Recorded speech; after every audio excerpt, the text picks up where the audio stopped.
ಈ ಮಾನವೀಯ ಈ ಒಂದು ಟಿಪ್ಪು ಸುಲ್ತಾನ್ ಸರ್ಕಲ್ನಲ್ಲಿ ಸಂಕ್ಷಿಪ್ತವಾದಂಥ ಒಂದು ವೇದಿಕೆಯನ್ನು ನಿರ್ಮಾಣ ಮಾಡಿ ಅವನ ಸ್ವಾಗತವನ್ನು ಕೋರಿ ಬೀಳ್ಕೊಡುಗೆಯ ಒಂದು ಕಾರ್ಯಕ್ರಮವನ್ನು ಆಯೋಜಿಸಿದ್ದಾರೆ. ಈ ಒಂದು ಸಂದರ್ಭದಲ್ಲಿ ಈ ವೇದಿಕೆಯಲ್ಲಿ ಆಸೀನರಾಗಿರುವಂತಹ ಇಸ್ಲಾಂ ಧರ್ಮ ಅನ್ನೋದು ಒಂದು ಪ್ರಕೃತಿಯ ಧರ್ಮ. ಈ ಧರ್ಮದಲ್ಲಿ ಎಲ್ಲ ಧರ್ಮಗಳಲ್ಲೂ ಸಹ ದೇವರನ್ನ ನಂಬುವಂಥದ್ದು ಇದ್ದೇ ಇದೆ. ದೇವನನ್ನ ನಂಬದೇ ಇರುವಂತಹ ವ್ಯಕ್ತಿಗಳು ನಾಸ್ತಿಕರಿರ್ತಾರೆ. ಎಲ್ಲ ಧರ್ಮದಲ್ಲೂ ದೇವರು ಇದ್ದಾನೆ ಅನ್ನುವಂಥದ್ದು ಕಲ್ಪನೆ ಕೊಡಲಾಗಿದೆ. ಆ ಒಂದು ಕಲ್ಪನೆಯ ಆಧಾರದ ಮೇಲೆ ಅಲ್ಲಾಹನ ಒಂದು ಭವನ ಅಂದರೆ ನಮ್ಮೆಲ್ಲರ ಸೃಷ್ಟಿಕರ್ತ, ಒಡೆಯ, ಪರಿಪಾಲಕ, ಅಧಿಪತಿಯಾದ ಅಲ್ಲಾಹನ ಒಂದು ಭವನ, ಕಾಬಾ ಭವನ ಮಕ್ಕಾದಲ್ಲಿದೆ. ಮತ್ತು ಅಲ್ಲಾಹನ ಸಂದೇಶವಾಹಕರಾಗಿ ಅಂತಿಮ ಪ್ರವಾದಿಯಾಗಿ ಬಂದಿರುವಂತಹ ಪ್ರವಾದಿ ಮೊಹಮ್ಮದ್ ಸಲ್ಲಲ್ಲಾಹು ಸಲ್ಲಂ ಅವರ ಒಂದು ಅವರ ಸಮಾಧಿಯು ಸಹ ಮದೀನಾ ನಗರದಲ್ಲಿ ಮಸ್ಜಿದ್ ನಬವಿ ಅನ್ನುವಂತಹ ಮಸೀದಿಯಲ್ಲಿದೆ. ಹಾಗಾಗಿ ಈ ಒಂದು ಪವಿತ್ರ ಕುರಾನ್ನಲ್ಲಿ ಹೇಳಲಾಯಿತು ಅಲ್ಲಾಹಗಾಗಿ ಜನರು ಹಜ್ ಮತ್ತು ಉಮ್ರಾಗಳನ್ನು ಮಾಡುತ್ತಾರೆ ಅಂತೇಳಿ. ಅಂದರೆ ಈ ಹಜ್ ಮಾಡುವುದಾಗಲಿ ಉಮ್ರಾ ಮಾಡುವುದಾಗಲಿ ಇದು ಕೇವಲ ಒಂದು ಪ್ರವಾಸ ಅಲ್ಲ, ಬದಲಾಗಿ ಅಲ್ಲಾಹನ ಸಂಪ್ರೀತಿ ಗಳಿಸಲಿಕ್ಕಾಗಿ, ದೇವರ ಸಂಪ್ರೀತಿಗಾಗಿ ಈ ಒಂದು ಉಮ್ರಾ ಮತ್ತು ಹಜ್ ಯಾತ್ರೆಯನ್ನು ಕೈಗೊಳ್ಳಲಾಗುತ್ತದೆ. ಇಸ್ಲಾಮಿನ ಮೂಲಭೂತ ವಿಶ್ವಾಸಗಳ ಪೈಕಿ ಫಸ್ಟ್ ಮೊದಲನೇದಾಗಿರಬೇಕಾದ್ರೆ ಏಕದೇವತ್ವ ವಿಶ್ವಾಸ, ಎರಡನೇದಾಗಿ ಪ್ರತಿದಿನ 5 ಬಾರಿ ಅಲ್ಲಾಹನ ಸನ್ನಿಧಿಯಲ್ಲಿ ನಮಾಜ್ ನಿರ್ವಹಿಸುವಂಥದ್ದು, ಮತ್ತು ವರ್ಷದಲ್ಲಿ 1 ತಿಂಗಳು ರಮಜಾನ್ ತಿಂಗಳಲ್ಲಿ ಪೂರ್ಣ ಮಾಸದ ಉಪವಾಸವನ್ನು ಆಚರಣೆ ಮಾಡುವಂಥದ್ದು, ನಾಲ್ಕನೇದಾಗಿ ಅಲ್ಲಾಹನು ನೀಡಿರುವಂತಹ ಧನ ಸಂಪತ್ತಿನಲ್ಲಿ, ಸಿರಿ ಸಂಪತ್ತಿನಲ್ಲಿ ಬಡವರಿಗಾಗಿ ಜಕಾತ್ ಅನ್ನುವಂಥ ಒಂದು ದಾನವನ್ನು ಮಾಡುವಂಥದ್ದು, ಕೊನೆಯದಾಗಿ ಹೇಳಲಾಯಿತು ಜೀವನದಲ್ಲಿ ಬದುಕಿನ ಉದ್ದಕ್ಕೂ 1 ಬಾರಿಯಾದರೂ ಆ ಅಲ್ಲಾಹನ ಭವನಕ್ಕೆ ಭೇಟಿ ನೀಡುವುದು, ಅಂದ್ರೆ ಹಜ್ ಮಾಡುವುದು ಅಂತೇಳಿ. ಈ ಹಜ್ ಮಾಡುವುದು ಕೇವಲ ಒಂದು ಜುಲ್ ಹಜ್ಜ ಅನ್ನುವಂಥ ಒಂದು ತಿಂಗಳಲ್ಲಿ ಬಕ್ರೀದ್ ಹಬ್ಬ ಸಂದರ್ಭದಲ್ಲಿ ಮಾಡುವಂಥ ಒಂದು ಹಬ್ಬ, ಮಾಡುವಂಥ ಒಂದು ಹಜ್ ಅಷ್ಟೇ. ಅದು ಬಿಟ್ಟು ಬೇರೆ ದಿನಗಳಲ್ಲಿ ಹಜ್ ಮಾಡಲಿಕ್ಕೆ ಸಾಧ್ಯ ಇಲ್ಲ. ಅದು ಸೀಮಿತವಾದಂಥ ಅವಧಿಯಲ್ಲಿ, ಸೀಮಿತ ದಿನಗಳಲ್ಲಿ ಮಾಡುವಂಥ ಒಂದು ಕ್ರಿಯೆ, ಅದು ಧಾರ್ಮಿಕ ಕ್ರಿಯೆ, ಅದು ಹಜ್. ಆ ಹಜ್ ಬದಲಾಗಿ ಪ್ರವಾದಿ ಮೊಹಮ್ಮದ್ ಸಲ್ಲಲ್ಲಾಹು ಸಲ್ಲಂ ಅವರು ಮತ್ತು ಅಲ್ಲಾಹನ ಆಜ್ಞೆಯ ಪ್ರಕಾರ ಒಬ್ಬ ಮನುಷ್ಯ ತನ್ನ ಬದುಕಿನಲ್ಲಿ ಯಾವ अल्लाह कबूल फरमाए, मेरे काम को भी कबूल फरमाए। हमारे अंदर जज्बात होते हैं, जज्बात असल नहीं है, सबर असल है।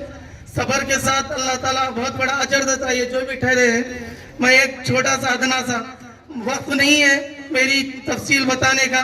हर बच्चे अपने माँ बाप की भी फिक्र करे, माँ बाप की खिदमत करे। आने वाले टाइम में काबा खुद अल्लाह ताला काबे को खुद सामने ला देता है। काबे की जियारत होती है, जो मांगेंगे अल्लाह से वो होता है। वक्त लगता है, कुर्बानी देना पड़ता है। हमारे अल्लाह वालों की कुर्बानी है, हमारे शेख की कुर्बानी है। हमारे शेख पानीपत के रहते हैं, हर एक का उस्ताद होता है। मैं तहे दिल से शुक्रिया बजा लाता हूँ। काफी वक्त को गनीमत समझते हुए कैसी कैसी बातें कीमती आ रही है। हमारे वालिद मोहतरम के लिए भी दुआ फरमाए। ये उनकी आँख ट्रेन के चलाने से, इंजन की गाड़ी चलाते थे, आँख चले गई। आज उनकी दुआ से हम खा पी कर बड़े हो गए हैं, आज उनकी दुआ से ठहरे हैं।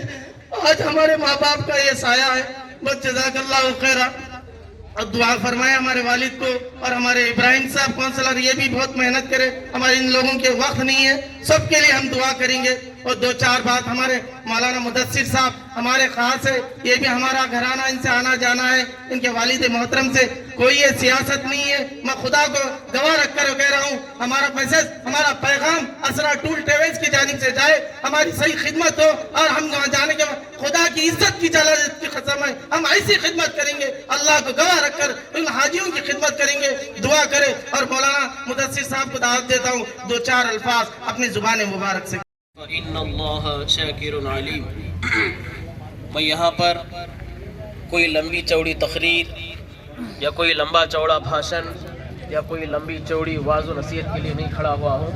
बस मुख्तसर से 2 से 4 मिनट में अपना पैगाम पहुँचाने की कोशिश करूँगा। काबिल एहतराम स्टेज पे बैठे हुए तमाम मेहमानान खुसूसी, अल्लाह को खुश कर रहा हो, क्योंकि रियाकारी अल्लाह को हरगिज़ पसंद नहीं है। दिखावे की इबादत अल्लाह को पसंद नहीं है। रियाकारी की शोहरत की इबादत अल्लाह को पसंद नहीं है। ये आज का दौर सोशल मीडिया का दौर है। पहले के दौर में लोग इतने इखलास रही है। हमारे अंदर धीरे धीरे रियाकारी और शोहरत आती जा रही है। ऐसी रियाकारी, ऐसी शोहरत की इबादत अल्लाह को हरगिज़ पसंद नहीं है। ये दूसरी बात है। और अल्लाह के रसूल सल्लल्लाहु अलैहि वसल्लम की हदीस है, जो दिखावे के लिए ಸ್ಟೇಜು ಒಂದು ಭಾಗವಹಿಸ್ತಾ ಇದ್ದೀನಿ. ಮೊದಲನೇದು ಮೊನ್ನೆ ದಸರಾ ಹಬ್ಬದಲ್ಲಿ ಇನ್ನೊಂದು 3 ತಿಂಗಳಾಗಿಲ್ಲ ಈ ಒಂದು ಇಲ್ಲಿ ಅಯ್ಯನವ್ರ ಅಂಗಡಿ ತಲ್ಲೇನೆ ಮುಸ್ಲಿಂ ಸಮಾಜದ ಬಂಧುಗಳು ನಮ್ಮ ಹಿಂದೂ ಸಮಾಜದ ದಸರಾ ಉತ್ಸವಕ್ಕೆ ಏನಂತ ಹೇಳಿದ್ರೆ ನೀರಿನ ವ್ಯವಸ್ಥೆ, ಬಾಳೆಹಣ್ಣಿನ ವ್ಯವಸ್ಥೆ, ಎಲ್ಲ ವ್ಯವಸ್ಥೆಯನ್ನು ಮಾಡಿದರು. ಅದೇ ರೀತಿ ನಾವು ಕೂಡ ಇವತ್ತು ಹಜ್ ಉಮ್ರಾಗೆ ಯಾರ್ಯಾರು ಹೋಗ್ತಾ ಇದ್ದೀರಿ ಅವರೆಲ್ಲರೂ ದೇವರ ಹತ್ತಿರ ಆಗ್ತಾರಂತೆ. ಹಜ್ ಉಮ್ರಾಕ್ಕೆ ಹೋಗ್ತಾರಂತ ಎಲ್ಲ ನಮ್ಮೆಲ್ಲ ನಿಮ್ಮ ಮುಸ್ಲಿಂ ಬಾಂಧುಗಳು ದೇವರ ಹತ್ತಿರ ಹೋಗುವಂಥ ಒಂದು ಪವಿತ್ರ ಏನಂತ ಹೇಳಿದ್ರೆ ಒಂದು ಯಾತ್ರೆ. ಈ ಯಾತ್ರೆಗೆ ನೀವೆಲ್ಲರೂ ಹೋಗ್ತಾ ಇರೋದು ತುಂಬ ಸಂತೋಷ.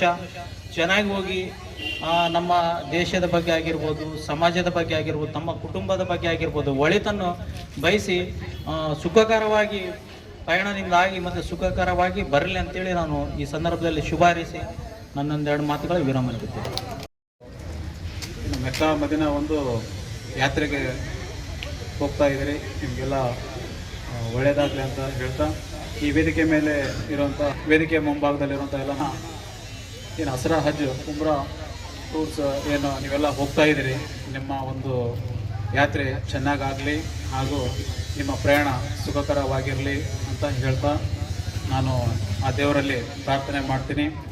ಈ ಒಂದು ಕಾರ್ಯಕ್ರಮಕ್ಕೆ ನಮ್ಮ ಇಬ್ರಾಹಿಂ ಕುರೇಶ್ ಅವರು ನಮ್ಮೆಲ್ಲ ಸ್ನೇಹಿತರನ್ನ ಆಗಿರ್ಬೋದು, ನಮ್ಮ ಅಣ್ಣ ತಮ್ಮರನ್ನೆಲ್ಲರನ್ನ ಈ ಕಾರ್ಯಕ್ರಮಕ್ಕೆ ಕರೆಸಿದ್ದಾರೆ. ಅವರಿಗೆ ತುಂಬ ಧನ್ಯವಾದಗಳು ಹೇಳ್ತಾ ನಾನು 2 ಮಾತುಗಳನ್ನು ಮುಗಿಸ್ತೀನಿ.